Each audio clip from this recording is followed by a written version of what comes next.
From what we taste to how we learn to taste, the world of spirits is as much about science, culture and courage as it is about flavor.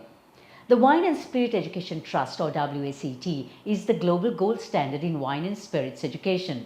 Today on Kaleidoscope Dialogues, we are joined by Sri Lankan-born Aruni Vaswani, the first Sri Lankan to hold the diploma in wine and spirits, has a level 3 WSET in spirits and is a certified WSET educator. She is the only certified educator in spirits in Western Australia, is a certified Scotch professional and whisky specialist from the Council of Whisky Masters and a judge at the Royal Queensland as well as the Perth Royal Distilled Awards, and is certified by the Chartered Institute of Brewing and Distilling. As we explore breaking barriers, training the palate, and how place, process and perception shape what is in that glass. Lots of qualifications, and I dare say very difficult ones too. What did it take to break into a field that women are not traditionally open to? There are two factors. First of all is my drive and my passion for wanting to know about spirits and wine and where those flavors come from, what makes it so exciting. And secondly is having a couple of people that have mentored me along the way, especially this one lady who just believed in me right through and continues to believe in me. We had a conversation after I passed my diploma where she suggested that, why don't you think about teaching? And that was that. When you taste a spirit, what are the first things you look for? Okay, there are fundamentals to tasting a spirit. When I look at a spirit and I taste a spirit, I look for balance. I look for definition of flavors and I look for expression. How do the aromas and flavors work together? How do they tell the story of those flavors on the palate and then continuing on to length? Those are what I look at. What potential do you see for Sri Lankan Arak? There is tremendous potential for Sri Lankan Arak. I think we've got to celebrate the spirit that we all grew up with. I like tasting Arak. Arak is something that goes very well with our cuisine. We should be talking more about it. There's tremendous potential. So taste is very personal. How do you teach something like flavor and aroma remotely, because your classes are on Zoom, and especially to beginners, how do you teach that? Learning to find out about flavors and aromas is a learned thing. Now when we look at something, we taste something, there's a melange of flavors, but trying to zone in on those individual flavors one by one is a difficult thing. So when we talk about flavors to beginners or novices or someone who's just joined the course, we guide them and talk about the core flavors of that spirit and say, okay, this is what you get, this is what it tastes like. It takes practice. I'm forever practicing, so for a novice, it is overwhelming, but there is a starting point. When tasting spirits professionally, what must people remember to truly understand, to go beyond simply liking it, but to actually value what's in that glass? So tasting spirits as a professional is a structured thing. It is a learned thing and a continual tasting of it.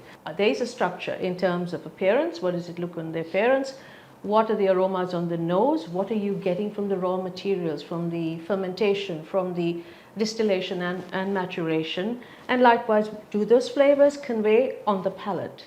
That is what I look at. And finally, putting it all together, is there that balance there? Is there a definition of flavors? Is it expressive of the type of spirit that it is? These are what I look at. And it is a structured way of tasting.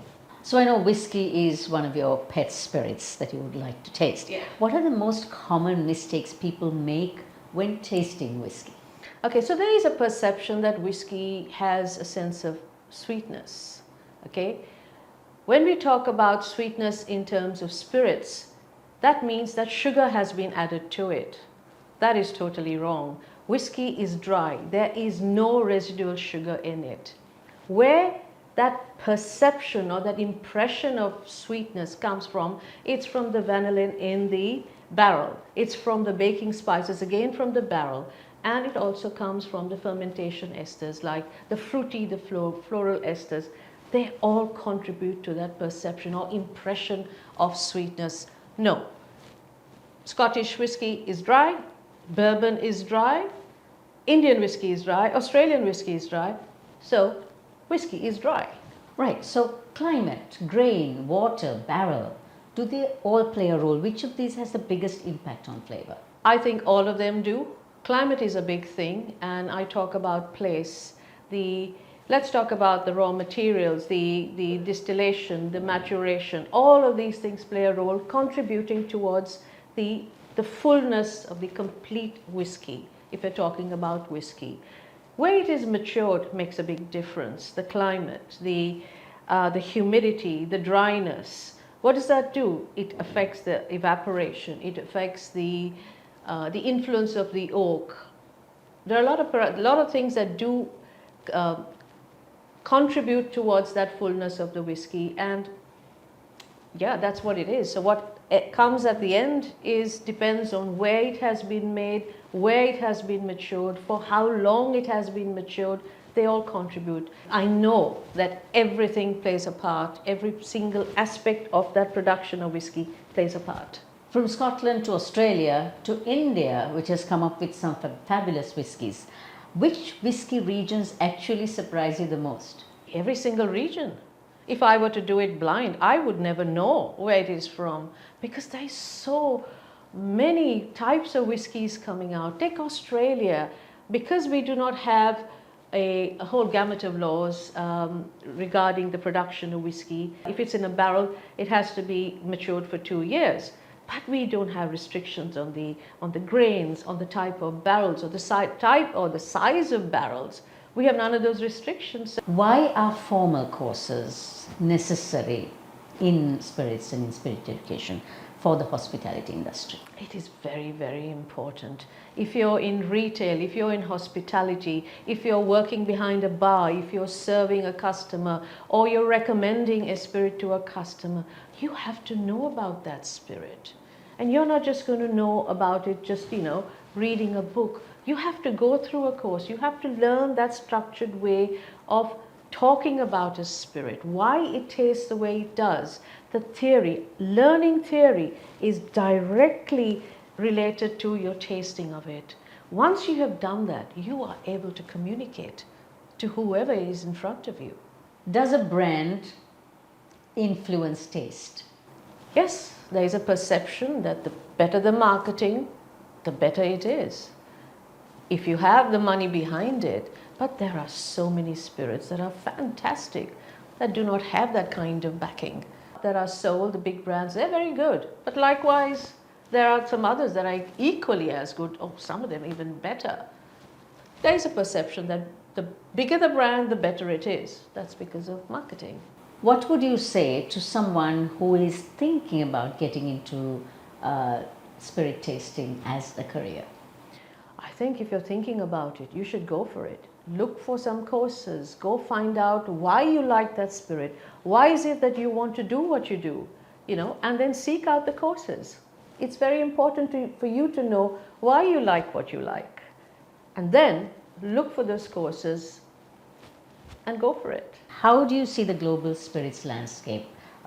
Is it changing a lot, especially in newer regions like in Australia and Asia also? Oh, it is changing tremendously, and it is fantastic what is coming out, going from the traditional into the new types of whiskey coming out, or spirits, be it, or any type of spirit really. Most countries have the limits with their laws, but when you are not restricted by what you can use and how long you can use it or what type of still that you can use, the sky's the limit. Stay connected with Kaleidoscope on YouTube, Facebook, Instagram and LinkedIn for all our latest stories.